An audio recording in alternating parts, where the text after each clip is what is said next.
तो साथियों नमस्कार। आज हम पहुंचे हैं प्रैक्टिकल एरिया में और यहाँ पर हम बच्चों को आज बहुत सी चीज़ें जो सबसे मेन जो एआई वर्कर होता है उसको क्या क्या चीज़ का ध्यान रखना चाहिए और हमें सिमन का कैसे इसमें रख रखाव करना चाहिए, कैसे हमें सिमन को इसके गन के अंदर हमें डालना है, वो आज डॉक्टर साहब अपने बढ़िया तरीके से आपको एक एक चीज़ बताएंगे। तो डॉक्टर साहब अपना परिचय दें पहले।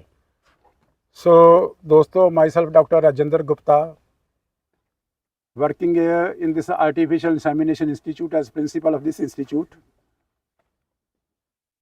तो डॉक्टर साहब आपको कितना टाइम हो गया इस लाइन में इसमें काम करते हुए, थोड़ा बताएंगे? ये तो कम से कम 45-50 साल तो हो गई। 50 साल का तजुर्बा है डॉक्टर साहब का। 73 में मैंने सर्विस ज्वाइन की थी एज ए वेटरनरी ग्रेजुएट, तो उसके बाद में अब तक ये अभी चल रही है। तो साथियों अभी आप ध्यानपूर्वक देखें, ये बहुत अच्छा आपको एक एक चीज़ बारीकी से डॉक्टर साहब आपको बताएंगे। आर्टिफिशियल इंसेमिनेशन का जो सही तरीका है करने का, वो क्या तरीका है, कैसे आप लोगों को करना है। उससे पहले कि हम आर्टिफिशियल इंसेमिनेशन का ये प्रोसीजर आप लोगों को बताएं, जो आर्टिफिशियल इंसेमिनेशन करने के लिए जो इक्विपमेंट्स हम लोग यूज़ करते हैं, पहले इसके बारे में बात करेंगे। सबसे पहले ये है this is called liquid nitrogen container. क्या बोलते हैं इसको? Liquid nitrogen container. इसके भीतर हम लोग सीमन स्ट्रास को रखते हैं। सीमन स्ट्रास जो किसी भी आपकी ब्रीड के हों, किसी भी स्पीशीज के हों, इसके भीतर ही रखे जाते हैं।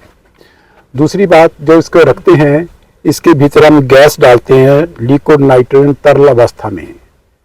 इसमें कौन सी गैस होती है? Liquid nitrogen in liquid form, ठीक है ना। और उसका टेम्परेचर कितना होता है? -196 डिग्री सेंटीग्रेड। इस बात को भूलना नहीं, उसका टेम्परेचर कितना? -196 डिग्री सेंटीग्रेड। सो इस टेम्परेचर पे जितने भी हम लोग सीमन स्ट्रास इसके भीतर रखते हैं वो फ्रोजन स्टेट में आ जाते हैं। सारा सीमन उसमें जम जाता है। जमने के बाद वो इनएक्टिव हो जाता है, लेकिन ख़त्म नहीं होता, उसकी एक्टिविटी ख़त्म हो जाती है, इनएक्टिव हो जाता है। जब दोबारा हम लोगों को सीमन को यूज़ करना होता है, हम इसी सीमन को इसी लिक्विड नाइट्रोजन कंटेनर से निकाल के फ्रोजन स्टेट से उसको पानी में डालते हैं at 35 to 37 degree centigrade, normal room temperature पे। क्योंकि नॉर्मल रूम टेम्परेचर पे जब वो पिघलता है तो उसमें स्पर्म्स दोबारा फिर एक्टिव हो जाते हैं। और कोई भी जिंदा चीज़ के लिए सबसे जो एक्टिव टेम्परेचर है उसकी सर्वाइवल के लिए वो 35 से 37 डिग्री सेंटीग्रेड ही है। जब वो उस टेम्परेचर पे दोबारा फिर वो एक्टिव हो जाते हैं, हम उसको अपनी आर्टिफिशियल इंसेमिनेशन गन में लोड करके तो पशु के अंदर सीमन रखा जाता है। सो दूसरा आपका ऑर्गन आ गया, ये आपकी आर्टिफिशियल इंसेमिनेशन गन। इसको क्या बोलते हैं? ये गन बोलते हैं। तो ये जो चीज मैंने बीच में से निकाली है इसको हम लोग क्या बोलते हैं? पिस्टन, ठीक है ना।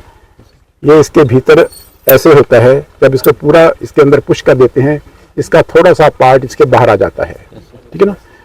और ये ए गन भी दो तरह की आती हैं जो आपके यूज के लिए फील्ड में यूज होंगी। एक है ऑटो लॉक सिस्टम। ये ऑटो लॉक सिस्टम है, इसमें जब हम लोग इसको प्लास्टिक शीट को कवर करेंगे ये अपने आप लॉक हो जाएगी। अगर हम इसको लॉक को खोलना हो तो हम लोगों को ये नॉब को प्रेस करना पड़ता है, तब ये खुल जाती है, तब ये शीट रिमूव हो जाती है। दूसरी आती है रिंग टाइप। उसमें हम लोग इस यहाँ के ऑटो लॉक के बजाय वहाँ पे एक रिंग होता है, हम उस रिंग को थोड़ा सा टाइट कर देते हैं तो वो टाइट होता है, फिर उसके बाद ये शीट बाहर नहीं निकलती। लेकिन इसकी जो एफिशिएंसी है उस रिंग सिस्टम से ज़्यादा अच्छी है। अगर आपको फील्ड में इसकी व्यवस्था मिले तो आप लोगों को ये यूज़ करनी चाहिए। इसकी जो एफिशिएंसी बहुत अच्छी आती है। समझा गई बात की सभी को? अब तीसरी बात, इसका जो थाइंग प्रोसीजर हम बोलते हैं। थाइंग प्रोसीजर क्या है? लिक्विड नाइट्रोजन कंटेनर में से लिक्विड सीमन के स्ट्रा को निकाल के उसको पानी में डालना at 35 to 37 degree centigrade for 30 seconds. उसका जो हमारा मुकर्रर टाइम है 30 सेकेंड्स है। अगर 1 मिनट भी हो जाए इवन दैन इट्स ओके। उसके बाद हम लोग उसको ड्राई करते हैं। ड्राई करने के बाद इसमें लोडिंग करते हैं। और ये जो प्रक्रिया है सीमन स्ट्रा को यहाँ से निकालना, उसको पानी में फेंकना, पानी में फेंकने के बाद उसको आधा मिनट पानी में रखना और फिर उसके बाद डाउनलोड करना इस ई गन के ऊपर। इस सारी प्रक्रिया के प्रोसीजर को हम क्या बोलते हैं? थाइंग। थाइंग सबसे इम्पोर्टेंट इसका हिस्सा है। अगर किसी बंदे ने थाइंग करते वक्त उस पानी का टेम्परेचर कंट्रोल नहीं किया या पानी का टेम्परेचर 35 से कम हुआ या 37 से ज़्यादा हुआ तो उसमें सीमन जो स्पर्म्स है उसको शॉक बहुत ज़्यादा लगता है। ऑलरेडी वो शॉक के अंदर ही आते हैं। जब हम लोग लिक्विड नाइट्रोजन कंटेनर में इसको -196 डिग्री सेंटीग्रेड पे स्टोर करते हैं तो ऑलरेडी उनको शॉक बहुत लगता है। उस शॉक से बचाने के लिए हम उस सीमेंट में, जो सीमेंट डाइल्यूटेड सीमेंट है, उसमें कुछ ऐसे ग्लिसरॉल वगैरह चीजें डालते हैं ताकि उनको शॉक कम लगे, पर फिर भी शॉक लगता है।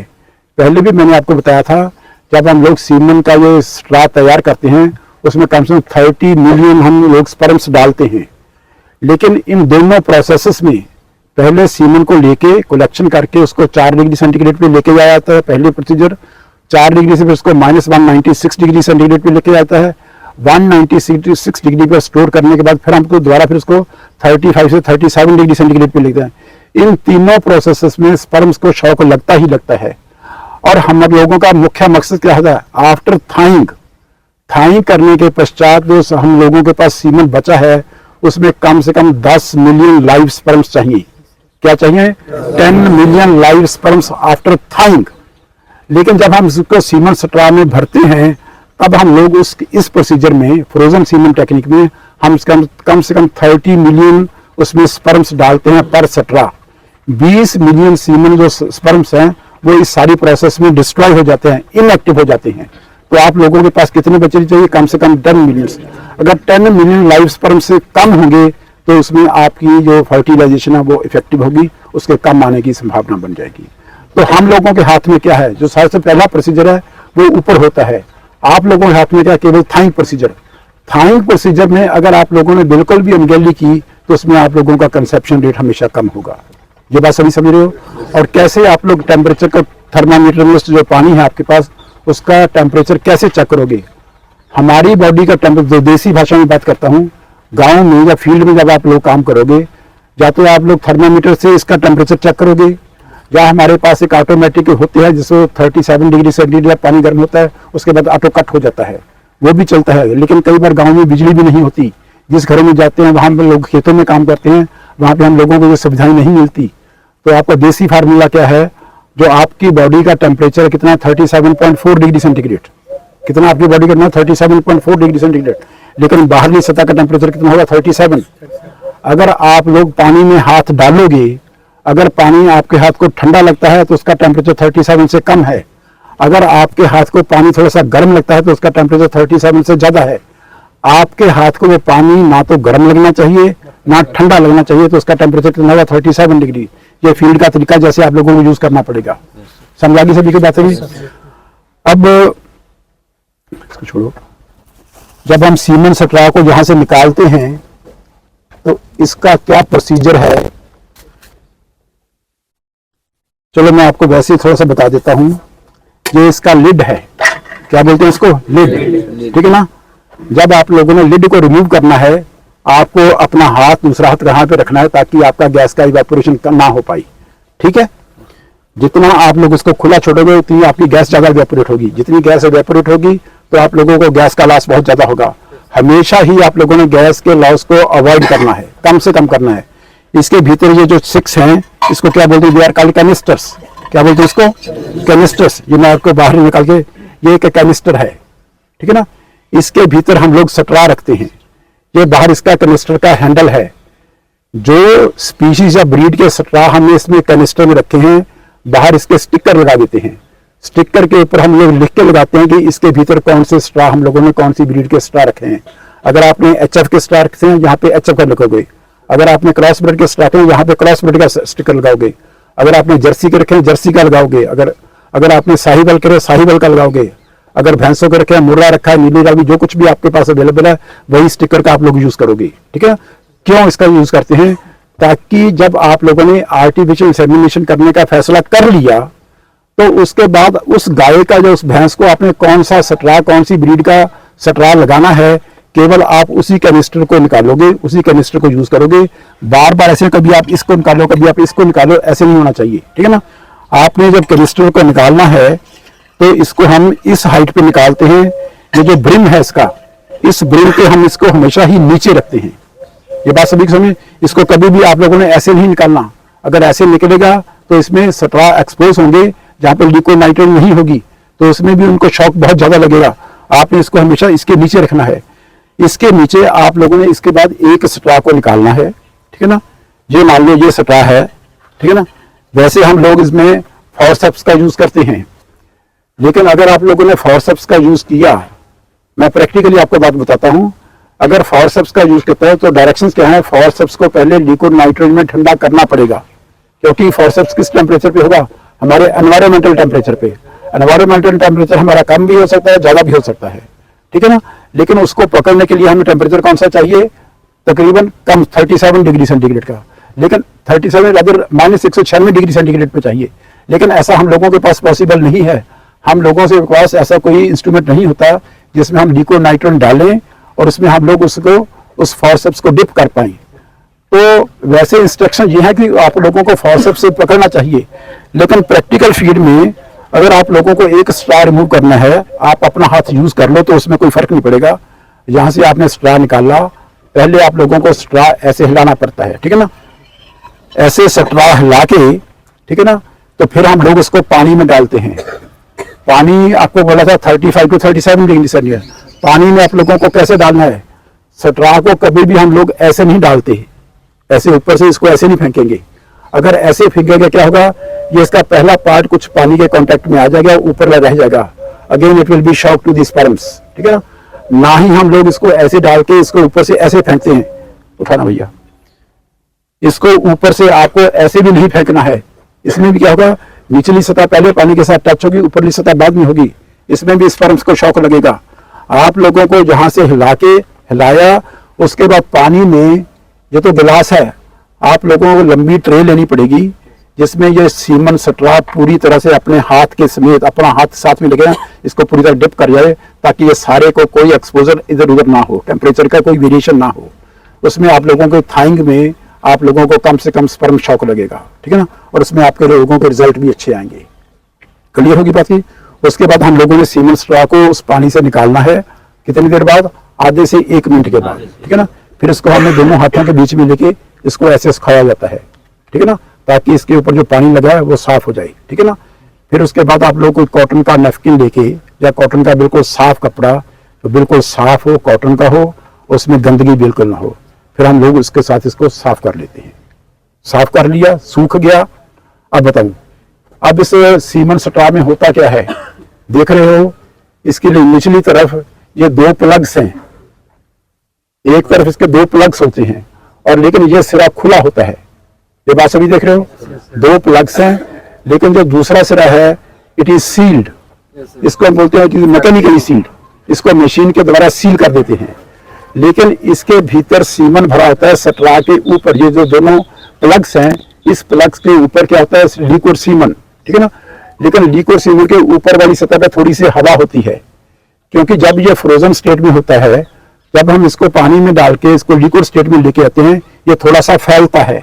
अगर इसके भीतर हवा नहीं होगी, जब ये फैलेगा, इसको स्पेस चाहिए, स्पेस नहीं मिली, तो ये दोनों प्लग्स निकल जाएंगे और आपका सारा सीमन स्ट्रा कर जाएगा। इसलिए इसके भीतर थोड़ी सी हम लोग हवा रखते हैं, ठीक है ना। इसको आपने स्ट्रा को ड्राई किया, ये दोनों जो प्लग्स वाला हिस्सा है, नीचे वाला हिस्सा, ये आपने अपने पिस्टन को पूरा दबा के रखा, ठीक है ना। इसका जो एंड है, इस पिस्टन का एंड, इसके ऊपर सिरे को इसके ऊपर हम ऐसे डाउनलोड करते हैं, समझ आ गई। तो इसको हम लोग फिर धीरे धीरे इसको नीचे लेके जाते हैं, ऐसे जहां तक जाके ये अपने आप अटक जाएगा, इसके नीचे नहीं जाएगा। अगर ये आपके पिस्टन बिल्कुल सही है, ये सही तब होता है, ये भीतर में से निकलना नहीं चाहिए, ये भीतर ही रहना चाहिए। अब जब आपने इसको ऐसे कर लिया, तो इसके बाद जो इसकी हवा है, कई बार इस एयर के बीच में कोई ना कोई सीमन का ड्रॉप फंसा रह जाता है।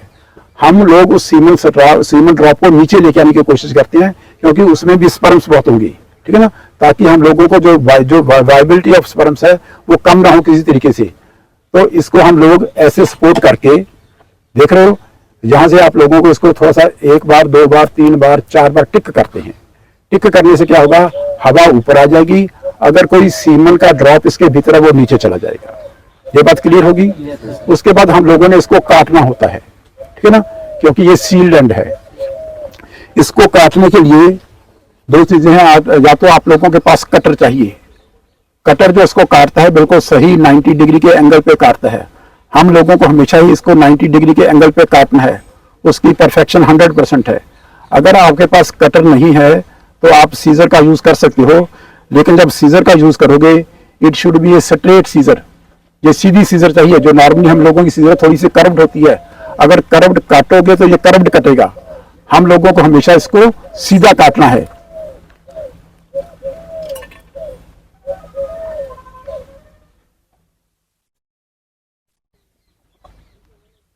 ये इसको ऐसे सपोर्ट करो उंगल से, ठीक है ना, अपनी आंख के बिल्कुल सामने रखो।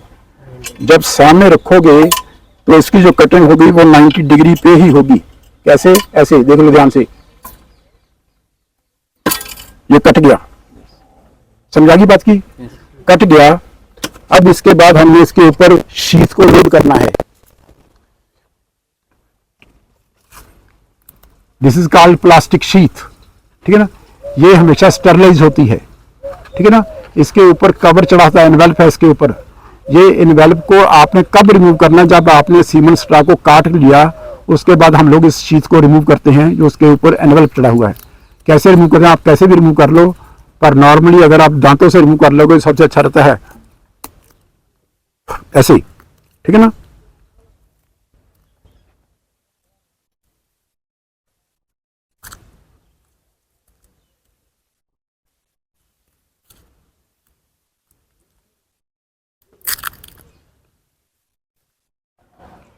इसके इस सिरे पे हरे रंग का प्लग है, आपने केवल इसी तरफ से इसको पकड़ना है। दूसरी चीज, आपको दूसरा जो सिरा है इसको टच नहीं करना, क्योंकि दूसरा सिरा जो वजाइना के अंदर जाएगा, सर्विक्स के अंदर जाएगा। अगर आप लोगों ने अपने हाथ से टच किया तो कई बैक्टीरिया भी आपके हाथ से इसके अंदर जा सकते हैं, उसमें इन्फेक्शन होने का डर बना रहेगा। तो अब आप क्या करोगे? जो हमने सीमेंट स्ट्रा डाला था, नीचे चला गया सारा,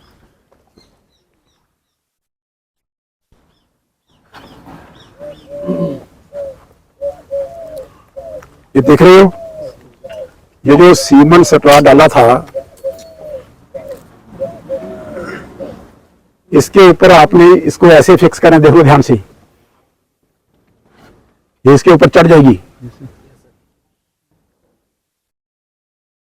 चढ़ गई, देख रहे हो सभी। इसको नीचे लेते जाओ, ध्यान से देख लो इसको, कहां पे आ गई? इसके भीतर ये स्पेस है, इसको इसके भीतर ले जाओ, ये फिक्स हो गई है, ठीक है ना। अब ये ए गन पूरी प्रॉपर से लोड हो चुकी है, ठीक है ना। लोड होने के बाद आप लोग इसकी ए करने के लिए तैयार हो। अपने खब्बे हाथ में लेफ्ट साइड में आप लोग अपना ग्लव्स यूज करोगे, डिस्पोजेबल ग्लव्स, ये वाला, ठीक है।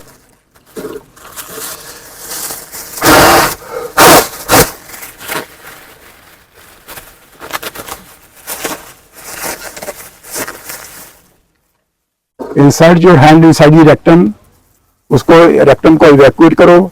इवैक्यूएट करने के पश्चात सर्विस को अपने हाथ से पकड़ो और अपना ये अंगूठा आप लोग सर्विस के मुंह पे रखोगे। समझा कि सभी को? नीचे से आप लोगों को ई गन को डालना है अंदर। इस वक्त जब आपके डालने की तैयारी हो जाए तब आप लोग इस शीट को रिमूव करोगे। समझा गई? ये आपकी टच से बिल्कुल बाहर रहेगी।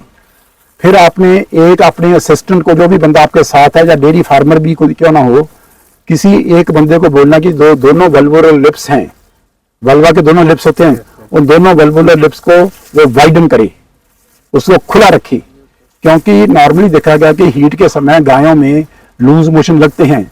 जब हम लोग अंदर हाथ डालेंगे पशु बार बार गोबर करेगा, वो गोबर उसके वल्वुलर लिप्स के चिपकेगा। अगर आप लोगों ने उसको वाइडन नहीं किया, इस आपके इस एंड के गोबर के कण भी लगेंगे, और गोबर के कण अगर अंदर चले गए तो आपने सारा काम उसका खत्म कर देना है, ठीक है ना। ये गोबर के कण किसी भी हालत में अंदर नहीं जाना चाहिए, क्योंकि आपकी गन कहाँ पे जाएगी? वो सर्विस क्रॉस करके हम बॉडी ऑफ यूट्रस में लेके जाते हैं, ठीक है ना। तो आपकी infection Sidhi body of uterus में जाएगी। ये बात सभी समझ रहे हो? तो उसके पहले ही किसी बंदे को वल्वुलर लिप्स वाइडन करवाओ, और उस ए गन को वाइडन करते के साथ साथ ही इसको 45 डिग्री एंगल पे कैसे अंदर एंटर करोगे? ऐसे, at an angle of 45 degree, क्योंकि जो वेजाइनल ओपनिंग है that is on the upper side of vulva, vulva के ऊपर वाली हिस्से में होती है, उसको आप 45 डिग्री पे अंदर जाओगे, उसके बाद फिर आप लोग सीधी करोगे तो सीधी आपके इस अंगूठे को टच करेगी जहां पे आप लोगों ने इसको सर्विस के मुंह पे रखा हुआ है। इसको पीछे करो और इसको अंदर जाने दो, ठीक है ना। लेकिन अगर ये बीच में अड़कता है कहीं या बीच में कोई रुकावट आती है तो आपने इसको प्रेस करके आगे नहीं करना, आप लोगों ने केवल इस सर्विक्स को प्रेस करना है। कैसे प्रेस? अपने हाथ से किसको प्रेस करोगे? सर्विस को। ये आपका हाथ सर्विस के ऊपर है, इसको ऊपर से प्रेस करोगे, प्रेस करके अपना रास्ता सीधा करोगे। अगर आप लोगों ने इसको पुश करने की जरूरत की, ई गन को पुश करने की, तो you will induce injuries inside the vagina, you will induce injuries inside the cervix. कहीं पे भी इंजरी हो जाएगी तो वहां पे इरिटेशन शुरू हो जाएंगी, तो आपके कंसेप्शन रेट में आप लोगों को प्रॉब्लम आएगी। इसको चाहे आपको 2 मिनट लगे, 3 मिनट लगे, 5 मिनट लगे, चाहे 10 मिनट लगे, जब तक आप लोग धीरे धीरे प्रेस करो, जब तक ये क्रॉस करके इस साइड पे नहीं आ जाती। जब इस साइड पे आ गई तब आप लोगों को अपने इस हाथ से बिल्कुल आराम से पता चलेगा कि ये इस साइड पे आ गई है। जब इस साइड पे आ गई तो क्या होगा, जहां पे बॉडी ऑफ यूट्रस, तब आप लोग अपने सीमन को बिल्कुल इसको धूरे से प्रेस करें। इसको बिल्कुल ऐसे नहीं कभी प्रेस करते, ऐसे प्रेस करने के बाद गलत होगी। इसको कैसे प्रेस करना, आप लोगों को धीरे धीरे करके ऐसे ऐसे प्रेस करना है, ठीक है ना। तो ऐसे ऐसे प्रेस करके जब सारा अंदर चला जाए तो ड्रॉप करके आप लोग निकाल लो, खत्म होगी बात। दूसरे हाथ से एक बात मैंने आप लोगों को और भी बताई थी कि यूरेथ्रल ओपनिंग के नीचे सबसे ऊपर क्या होता है, वजाइनल ओपनिंग, उसके नीचे यूरेथ्रल ओपनिंग, उसके नीचे क्लाइटोरस होता है, छोटी सी बॉडी सी होती है, छोटा सा इरेक्टेड बॉडी होती है। आप लोग अपने दोनों हाथों से उसको थोड़ा सा मसाज कर दीजिए। यह समझा जाता है कि उसके मसाज करने से ओवुलेशन की प्रक्रिया बढ़ती है। अगर ओवुलेशन की प्रक्रिया बढ़ती है तो हम लोगों का कंसेप्शन रेट भी इंप्रूव होता है। ये छोटी छोटी बातें, अगर छोटी छोटी बातों का ख्याल रखोगे तो अगर आपका कंसेप्शन रेट 50 से 60 हो गया, जो 60 से 70 हो जाता है, तो उसमें हम लोगों को ज्यादा सफलता मिलती है और यही हम लोग चाहते हैं। आप समझता हूं कि आप इस सभी बातों का ख्याल रखोगे और इसके बाद भी अगर आप लोग इसके बारे में कुछ पूछना चाहते हो, आप लोगों के कुछ क्वेश्चंस हैं, तो यू आर मोस्ट वेलकम।